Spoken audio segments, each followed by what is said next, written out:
Hey guys, ForTheAfro Reviews here, and today I'll be reviewing chapter 146 of Black Clover. This one actually had two color pages for us, the first one being of Asta and Yuno standing back to back, and Asta being just a literal head under Yuno, like, it's ridiculous. I knew there was a big height difference, but seeing it, like, back to back on a color page and stuff, it's kind of weird seeing it accentuated like this. Asta has his big ass sword, and it's just holding his hand up with all his magical in it, Anyway, the next color page is, in my opinion, a million times better. It's of Julius dying, and then Licht is standing above him, the starry night sky in the background, and Yami's just looking at it all happening. It's kind of breathtaking, honestly. I was expecting the one color page, so once I saw that one, I was like, alright, this is pretty cool. I'll go to the next page, and it kind of just jumped out at me. I really like this color page. So we see that Licht has two magic stones on him now, so there are two stones closer to their goal, and as well as the one that I'm pretty sure they got at the Black Bull's base. I think there was one more there that they got in the little excursion that we had on the side here.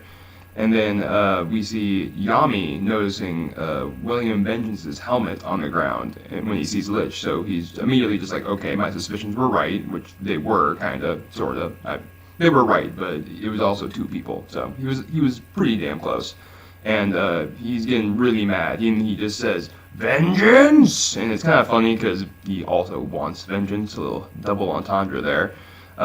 And then he notices Marks, who's just sitting there being baffled by what's happening. Like, no way, Julius is down, just not doing anything. And he's like, Marks, what the hell are you doing? Go get a medic now! So, I'm glad Yami's whipping him into shape like that, although I don't think it's going to help at this point. I'm pretty sure Julius is down regardless. It's also worth mentioning that Licht was crying out of one eye only while he was talking to Yami. So, I'm pretty sure William is crying on the inside, even though Licht said he's sleeping, quote unquote. I'm almost positive he's like conscious and aware, he's just not in control right now, which is what he meant by sleeping. So, William's not exactly thrilled about what happened, even if he thinks it needs to be done or whatever, he's siding with Licht. He is really upset that Julius had to die either way, which, little humanizing, I guess, but I'm still, if he's at all, like, on Licht's side, I don't like him at all anymore. I don't care about William, even if he's being controlled or anything, like, whatever. So after Yami yells at Marks, Balto shows up, I'm pretty sure his name is, and is attempting to get Licht out of there. He's trying to, get him out, because Yami's pissed, and is basically his one weakness is darkness magic, so not a good matchup for Licht.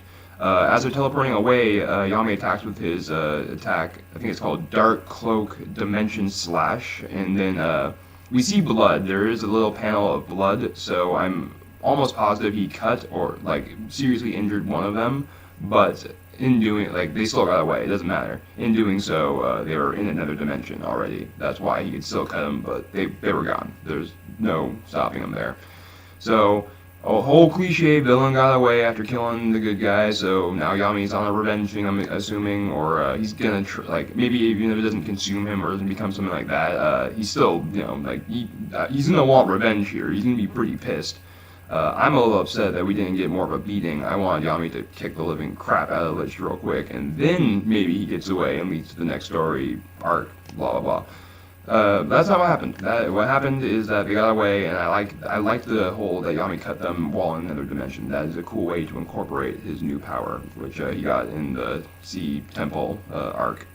So Yami runs over to Julius while he's dying on the ground, and the first thing that Julius says is, that was some cool magic. That was amazing. So he's still a magic nerd to the very end, which is awesome to see. I love me Julius, even though he's dying. I better enjoy him while I can, I guess.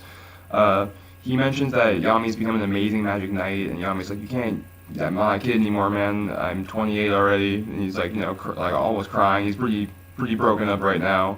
And Julius is like kind of going on a little mini rant about how like he's glad this generation is growing so strong, and that he thinks that they will uphold his dream. And then we cut to I can never say her name right. Mariolona?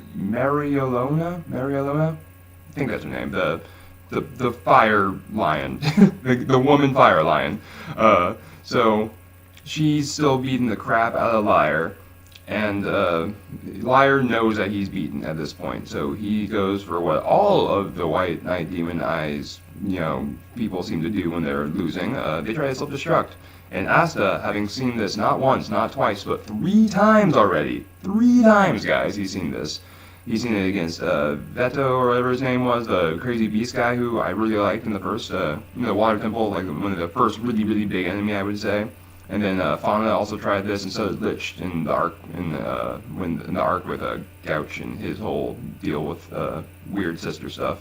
So he's seen this a couple times already. He goes in there and immediately cancels it with his magic nullification abilities. And Marielona is pissed. She's like, "Don't you interrupt my fight!" But everyone's kind of impressed by Asta and how fast he reacted to that. But again, considering that he's seen it so many times, I don't think we should be that impressed. I mean, it's cool that he didn't move physically fast enough to get in there, but the whole reaction, of course he's going to react to that. He was probably waiting for just about time for them to blow up. After Asta stops Liar from self-destructing, it seems like more than anything, he's mad that he was trying to kill himself. He thinks that's a selfish thing to do.